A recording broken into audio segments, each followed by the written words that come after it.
525,600 minutes, 525,000 moments, oh dear.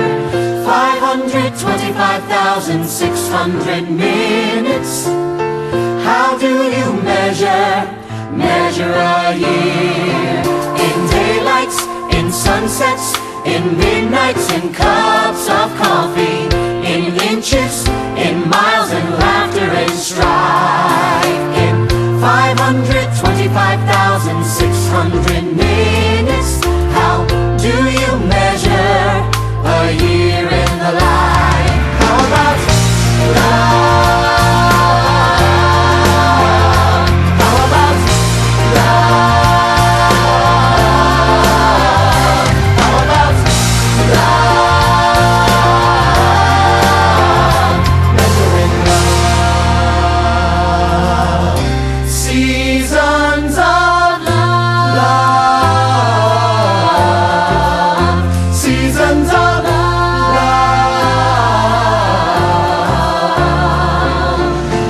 525,600 minutes, 525,000 journeys to plan, 525,600 minutes. How do you measure the life of a woman or a man? In truths that she learned, or in times that he cried, in bridges he burned, or the way that she died. It's time now to sing out, though the story never ends. Let's celebrate, remember a year in the life of friends. Remember love, love. You got to remember the love. You know that love is a gift from up above. Share love, give love, spread love. Measure your life in love.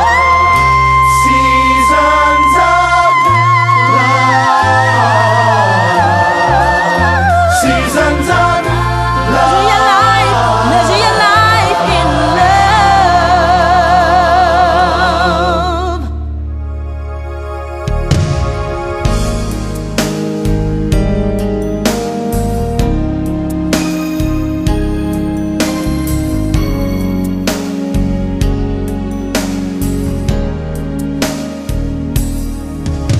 Sorry, I've never told you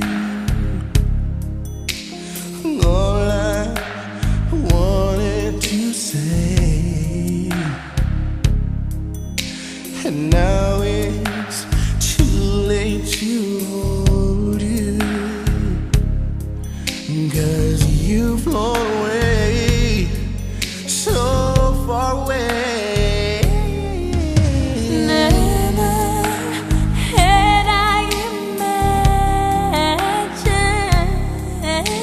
you living without your smile, feeling, knowing you hear me. It keeps me alive, alive. And I know you're shining down on me from heaven. Like so many friends, we've lost along the way. And I know eventually we'll be together once we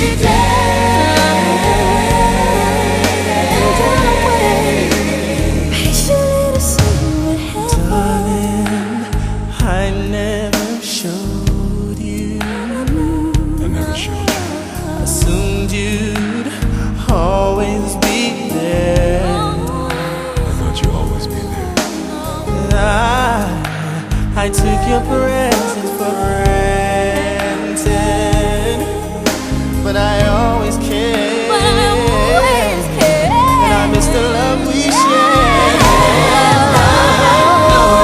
shining down on me from heaven.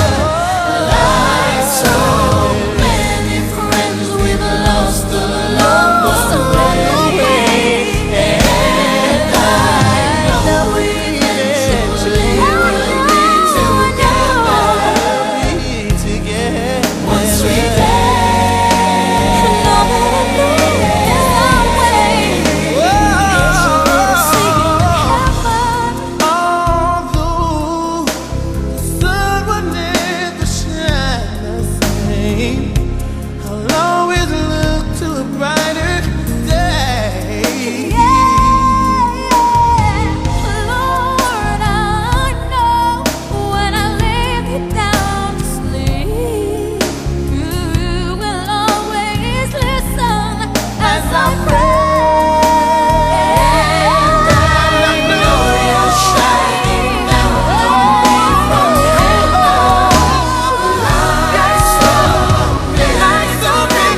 Good morning, everybody. Thank you so much for coming today. I'm honored to be here with you this morning. My name is Monica Schroeder, and I'm a court reporter here on the Mississippi Gulf Coast. I've been a court reporter for 30 years. I started when I was 12, obviously, all of you can see that. I'm talking with you today because last year I wrote an article describing my most difficult year, 2005. In that year, I lost my 40-year-old husband to melanoma.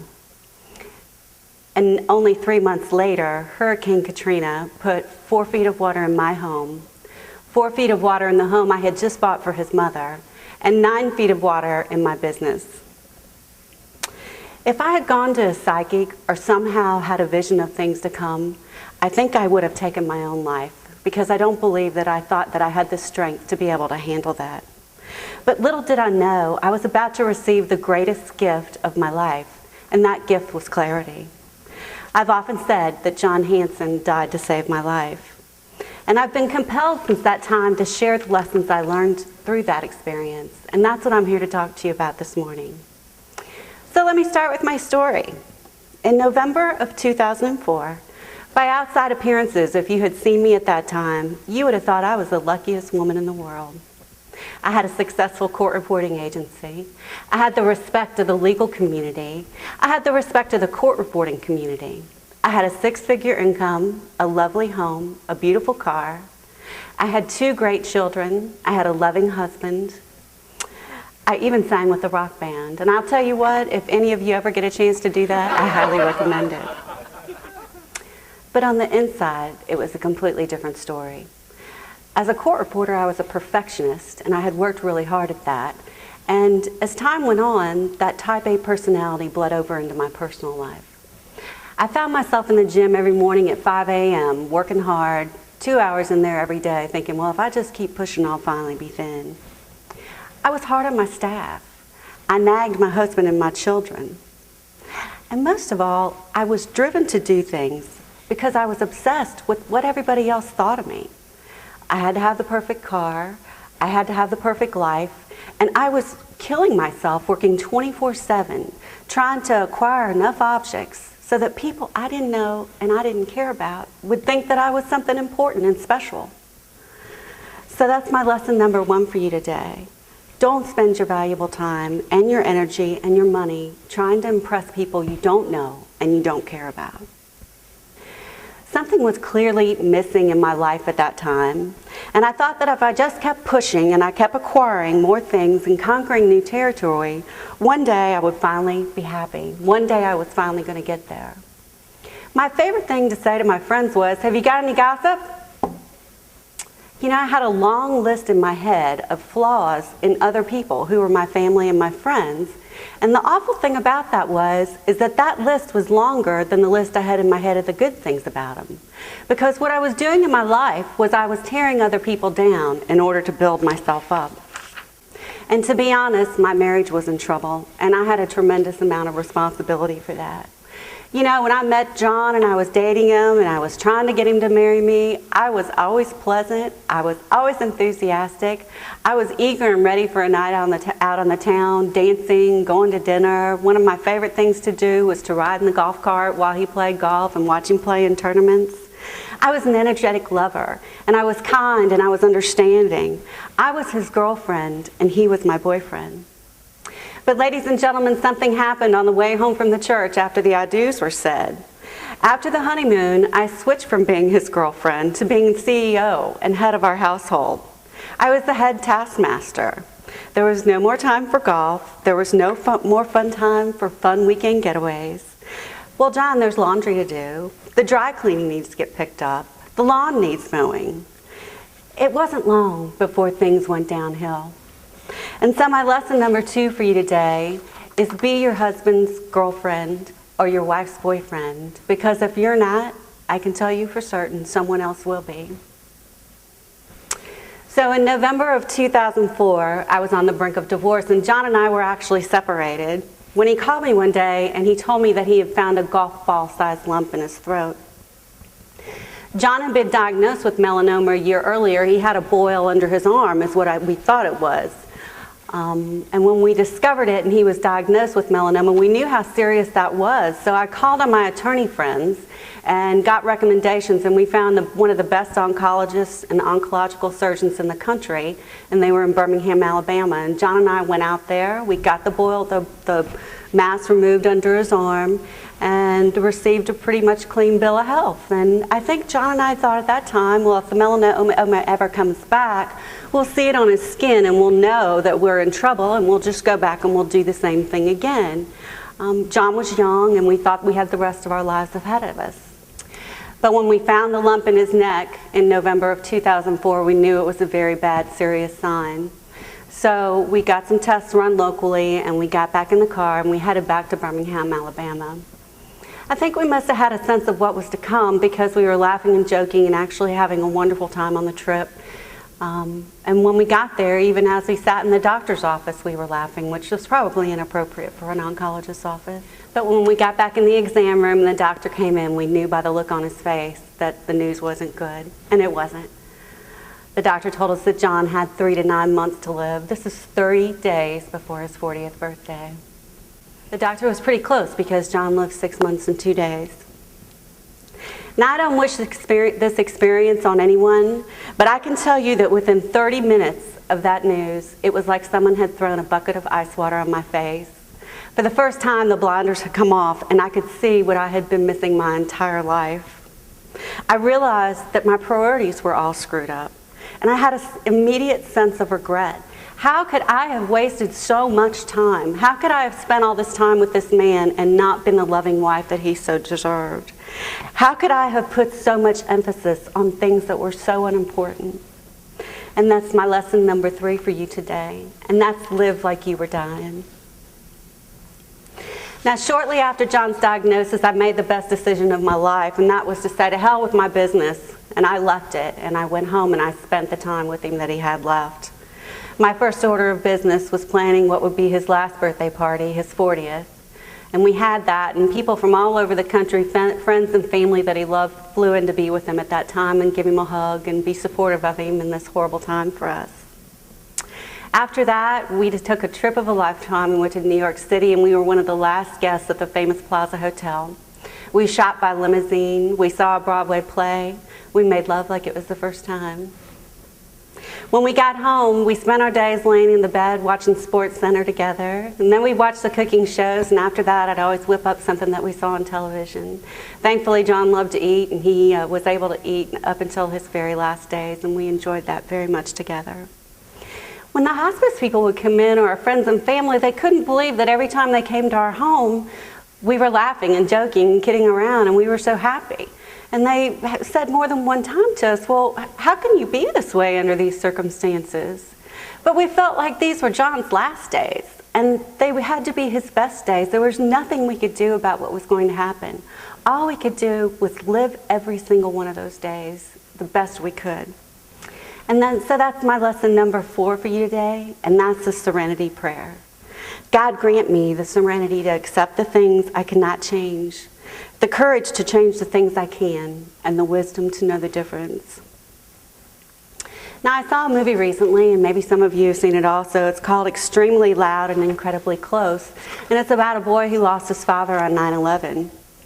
And Tom Hanks says in that movie that as the planes were hitting the Twin Towers, that there were hundreds and hundreds of text messages and phone messages that were sent by the people who were in those towers and knew they were about to meet their death. And out of all those messages, there wasn't a single one of hate. They were all messages of love. So why isn't that our focus in everyday life? Why do we wait until those last final moments when we know we're about to lose someone, when we really say those things that we could be saying every single day?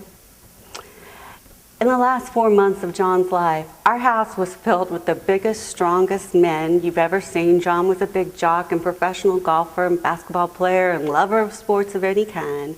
And so we had the most manly, burly men crawled up in bed with him, hugging him, crying with him, telling him how much he loved them. So my lesson number 5 for you today is focus on your love for others as God would, through your touch, your words, and your actions, and do it every day. Well, eventually my big, strong man got weaker and weaker, and he started to fall. You know, I'd prayed this whole time that he wouldn't lose his dignity. But on May 30, when he got up and went to the bathroom and sat down on the commode, he couldn't get up. So on this day, I had to call strangers over from the golf course across the street, the clubhouse, to help my poor husband get off the toilet and put him into the truck one last time.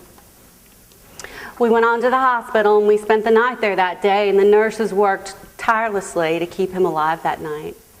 And when the doctor came in the morning, she told me that the end was very close and that it was time to take John home so that he could die in his own bed. Not 5 minutes after she left the room, John started to scream, an unbelievably loud and terrifying scream, and he said, "Monica, you've got to help me. I can't stand the pain. You've got to help me, Monica." And he just screamed and screamed over and over. And I called the nurses in and they medicated him, and after that he could no longer speak. He was in a coma state. But those were the last words that my husband ever said to me. I followed the ambulance home and we got John in bed, and I couldn't believe that the time had finally come. So my doctor, a few months before, had given me some Xanax just in case, so I took a Xanax that night, and I crawled in bed beside him and fell asleep. I woke up the next morning at 7:15, and I was grateful that he was still asleep beside me. So I got up and got a cup of coffee and sat for a few minutes and just tried to put my head together for what I was going to have to face on that day. But when I went back to the bedroom to check on John, I had realized that he'd wet his bed for the first time. Thankfully, throughout this whole awful ordeal, he had kept control of his bowel and bladders, and I was grateful for that. But now I had to get this sheet out from under him, so I called his mother and we started to remove the urine-soaked sheet from him. And when we did, he let out an unending scream and a moan that was so horrific, I don't even have any words to describe it. And those screams continued the entire day. You see, they had let me go home from the hospital with only his pill form of morphine, so I had nothing to give him for pain. So my son got up and ran to the hospital and got the liquid morphine, and I began to administer it to him over and over and over that day, but these cries still continued. His closest friends came by that day to give him one more hug and to lay in the bed with him one more time and say their goodbyes. And at 2:30 that day, I crawled in next to him and I began to beg him, "John, please go. I'm going to be okay. Please go. Your father's there waiting for you. Please go, baby." And at 3:15, John Hanson died in my arms.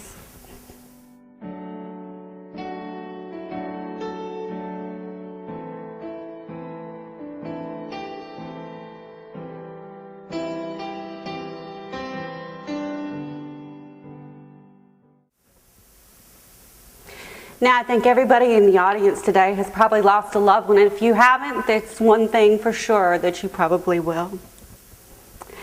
And one of the most important things I have to share with you today is something that I could only have learned by being with someone who was dying. He gave me a gift. He let me know what he wanted from me. In no uncertain terms, he was incredibly clear. "Monica, my fate is set. I'm going to die. There's nothing I can do about that." And he said, "I can accept that. I can accept my death. But what I can't accept, what will kill me inside, is if after I'm gone, if you stop living." The most important thing to him was that I'd lived my life, that I did everything that he would and could do if he were still on this earth, that I take advantage of every day that God gave me because I don't know how many I have. He insisted that I love again. He insisted that I dance again, and he wanted me to sing with the band. So my lesson number 6 for you today is the only thing that we can do for our loved ones who have passed on is to live our best life and to truly be happy. Now I'd like all of you today to consider the possibility that how long you grieve for the person you loved is not a reflection of how much you cared for them. And I'm going to say that again because I really want you to take this back with you. How long you grieve for the person you loved is not a reflection of your feelings for them. I shared with you some very, very personal details of John's death and his suffering, and I didn't do that because I wanted everybody here today to have a good cry. I did that because I want you to understand that every morning when I get up, I have a choice to make, and I can choose to focus on those horrible circumstances of John's death, or I can choose to focus on all the gifts he gave me, our wonderful life together, how he enriched me as a person. I also lost my mother and my sister this February, and the circumstances of my sister's death are so horrific, the last 5 days of her life, that there's no way I could possibly should share that with you. But I can tell you that the memories that I have of her are not of those last terrible days. When I think of my sister, I smile when I say her name, and I remember when I was 10 years old and she took me to the dog pound to get my first puppy, and how we dragged that little dog into my mom's beautiful dress shop and she almost passed out. I lost my mother 5 days before my sister. I couldn't even go attend her funeral because I was with my sister at her bedside. And losing my mother is such a catastrophic loss that I can't even begin to describe it, because my mother was one of the greatest women in the world.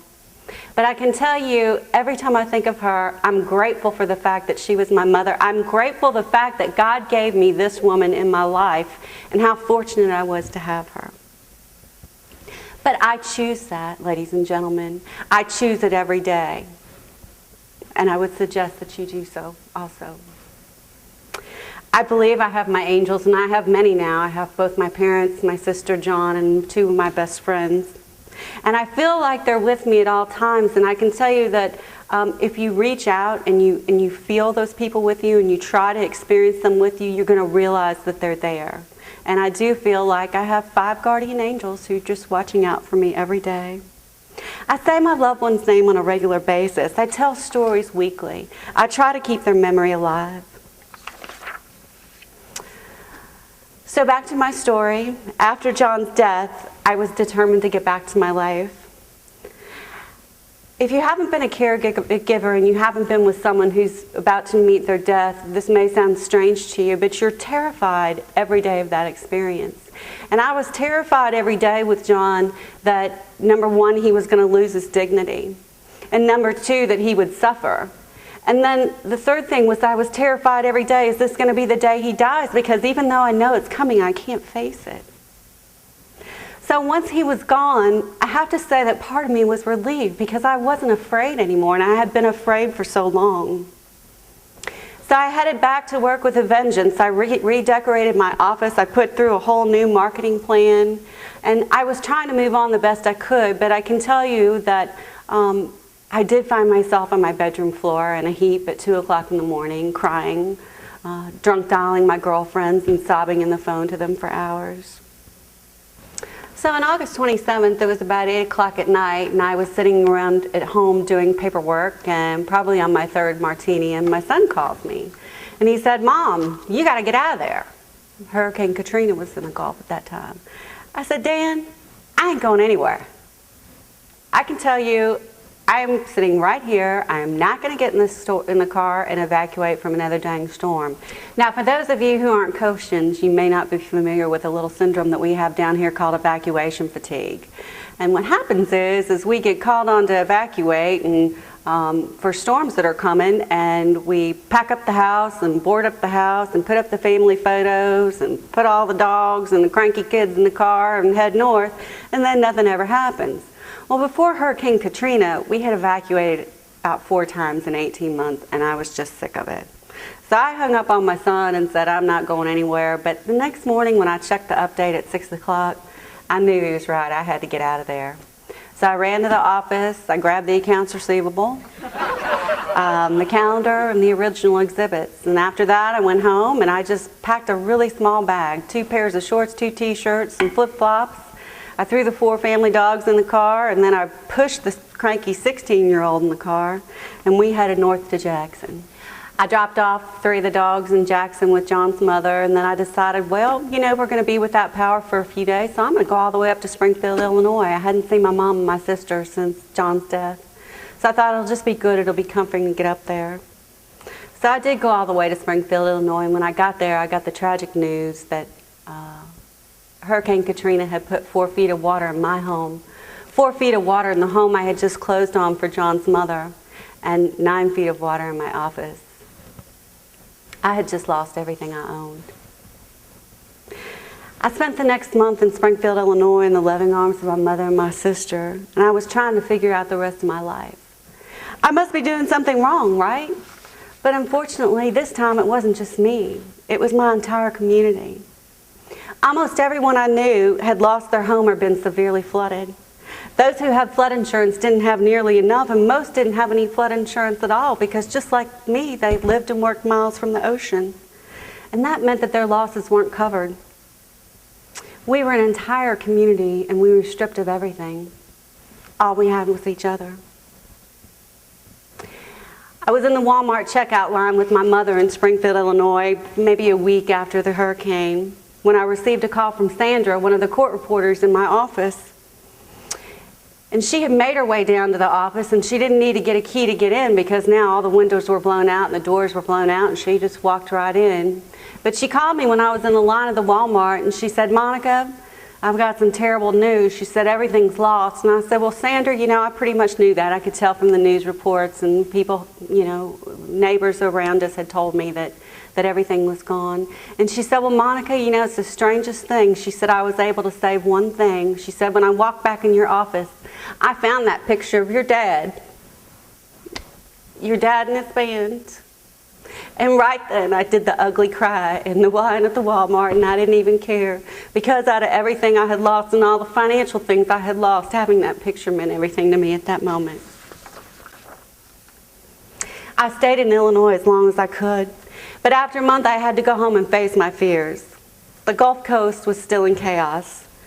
And John's mother had decided to stay in Jackson and not move into that home we had bought for her. And because it was 2-story and it had a dry upstairs, the cranky 16-year-old and I moved up there and tried to rebuild our lives.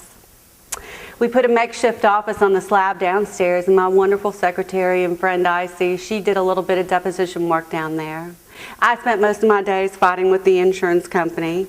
And then when that was done, I almost single-handedly threw most of my possessions in the street and started over. When you have nothing, it's amazing how much stuff you need at the Walmart each week. For weeks, I'd show up there at 4 or 5 in the morning so I could be with the crowds, and I would fill one entire buggy up, take it back out to my car, and go back in and do the same thing again. The appliance lady at Lowe's became my best friend. I'd get there at 7 o'clock every morning and try to get a chance at a much-needed appliance like a refrigerator or a washer and dryer. My days started early and they ended late, and before I knew it, I had finally lost that 30 pounds, but it was the hard way. You can't imagine the back-breaking work involved in throwing almost everything you own out, then washing what can be saved, and finding a place to put what's left because you don't have any closets anymore, you don't have any storage, you don't have any dressers. The worst thing was when the crane would come to pick up the piles. They had that big claw and they would lift everything up, but as they did, half of it would come out and it would be all over the yard and all over the neighbor's yard, and I would just cry because I had just done all this work to get it there and I was all sweaty and I'd have to start over. I had no towels, I had no dishes, I had no sheets, no furniture. I slept on moldy cushions for a week until I could get my mattress up in the other house. And when I did, that mattress was damp, so I had towels and blankets over it so I wouldn't smell the stench. And out of all the things that I eventually had to throw in the street, that was the hardest because my husband had died on that bed. And I remember befriending Charlie, the Corps of Engineer guy, and saying, "Charlie, can you tell me when you can pick this up because I'm going to put it out in the street, but I can't stand to see it lay there. My husband died on that bed. Can you please pick it up today?"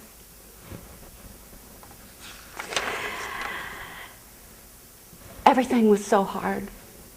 I was living in a gutted house. Everything was so uncertain. There were all these sounds of the aftermath of the storm because it seemed like it was pitch calm except for the sound of the Red Cross truck as they'd cruise the neighborhood with their loudspeaker to see if anybody needed help. There were the sounds of the helicopters that were seemingly flying around every hour on the hour, looking for what I don't know. And then there was the sound of the Mexican roofers, and you knew they were Mexican because they played the Mexican music all day long, nonstop with their nail guns. It was surreal. And I found myself driving to my gutted house every night, usually with the Keith Urban song, Tonight I Just Want to Cry, on the stereo. And I'd sit there in my driveway and play the song over and over and smoke a cigarette and drink a scotch because I just needed to have a good cry. And I just kept thinking to myself, what in the hell was going to happen to me, to us? I wanted to give up so many times I can't even begin to tell you. But I didn't, because I had my boys to take care of. I had my employees counting on me. So I put one foot in front of the other, and more than one time I heard John Hanson in my head, come on girl, you can do this. And I did do it. I rallied every relative I had to open up a charge account for me. My debt to income ratio went through the roof. I borrowed, I begged, I worked my butt off, and I took my life back. And so that's my lesson number 7 for you today.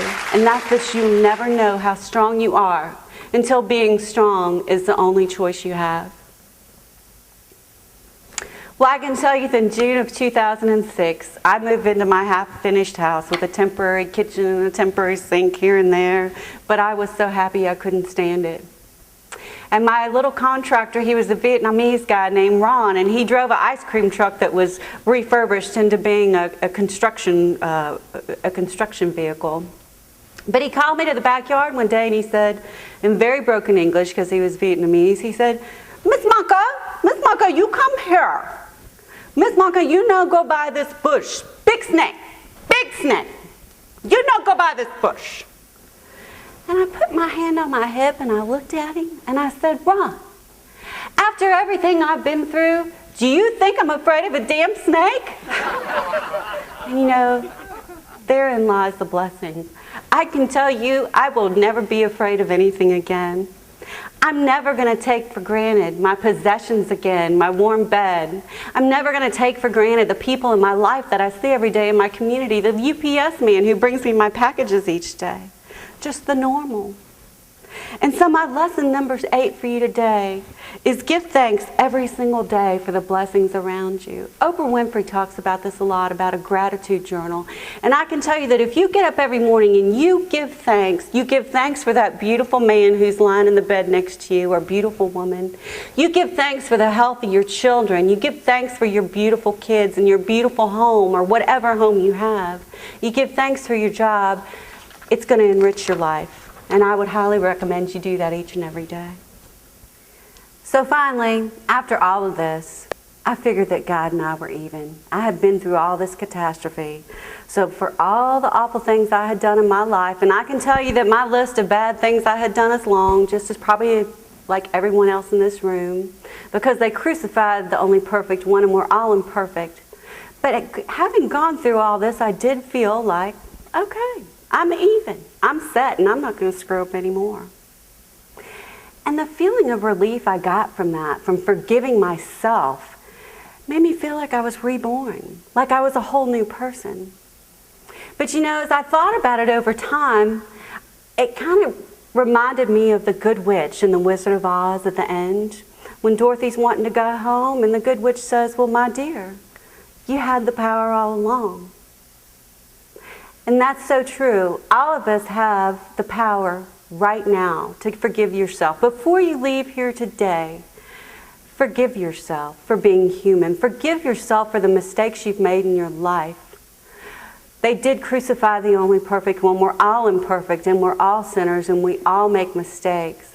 But I think we carry that list around in our head, and we beat ourselves up with it every single day. So before you do leave here today, forgive yourself, and forgive yourself every day. So that's my lesson number 9 for you today. Forgive yourself for your shortcomings and your mistakes. And as Dr. Maya Angelou says, when you know better, do better.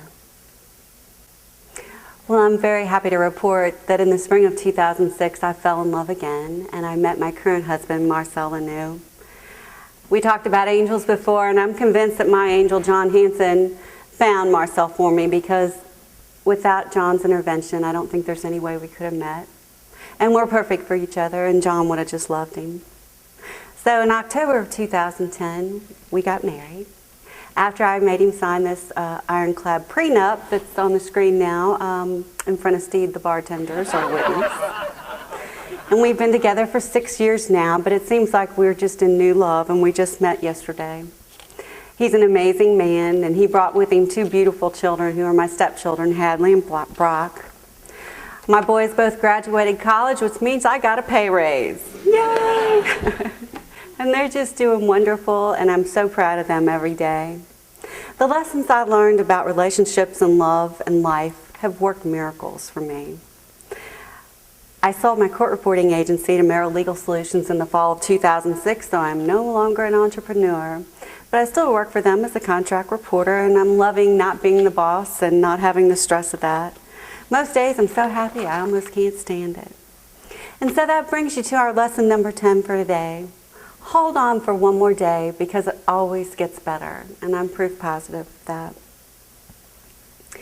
The last thing I want to talk to you about today is, as you can imagine, Hurricane Katrina was quite the financial hit for me. It was devastating financially. And right at that time, my oldest son was in his first year of college, but he went to college for 7 years. My youngest son went to college for 5 years. And I think, as everybody knows who's in the legal business, the industry is down, so last year has been pretty tough for me. So about 3 weeks ago, I found myself sitting by the pool, and I was feeling sorry for myself. I thought, well, you know, my handbags are getting worn out. My car's got a crack in the windshield. The what not to wear people are going to be here any day to round me up because my wardrobe's getting so raggedy. And I just was sort of feeling kind of sorry for myself. And I got a call that morning while I was laying by the pool, and it was a lady who lives down the street from me, Marie. And I know her fairly well. We worked in a golf program together for junior golf, and her daughter plays with my daughter. And we're not close friends. We don't talk every day on the phone, but she's been to my house once or twice. But she mainly knows me from my interaction with the kids in the community. But anyway, she called on that Sunday morning, and she said, Monica, I'd like to come down and talk to you and Marcel sometime this morning, if that's all right. And I said, well, sure. But when I hung up the phone, I thought, you know, my dogs are pooping in her yard, or she must want to talk about the girls are fighting. Whatever it is, it can't be good, because it sounded pretty serious. So she came down and she sat with Marcel and I, and she said, Monica, Scott and I have talked about it. And she said, we wanted to ask you and Marcel that in the event of our death, would you take our children? And we said, yes, of course we would. We would of course take her children, because they're lovely girls. And I spent the next 15 minutes trying to shuffle her out of my house, because I wanted to sit down and have a good cry, and I did cry for 30 or 45 minutes. Because in that moment, when she asked me to do that, I realized that I had accomplished the goal that I had set for myself so long ago. And that today, the people in my community and the people who knew me and knew of me did not admire me because of my job. They didn't admire me because of my success socially. They didn't admire me because of the things that I had, or how pretty I was, or who I knew, or how connected I was. The people in my community admired me because I measured my life in love. So that's my lesson number 11 for you today. Go out and make a difference in community and measure your life in love. Thank you so much for being here today. I've enjoyed speaking with you.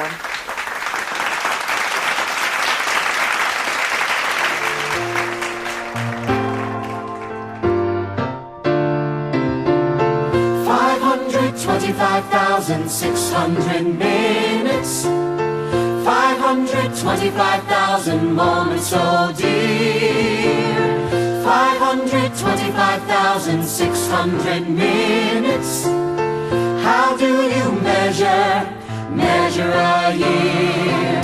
In daylights, in sunsets, in midnights, in cups of coffee, in inches, in miles, and laughter and strife. In 525,600 minutes, how do you measure a year in the life?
what she does. It's time now to sing out, though the story never ends. Let's celebrate, remember a year in the life of friends. Remember love, love.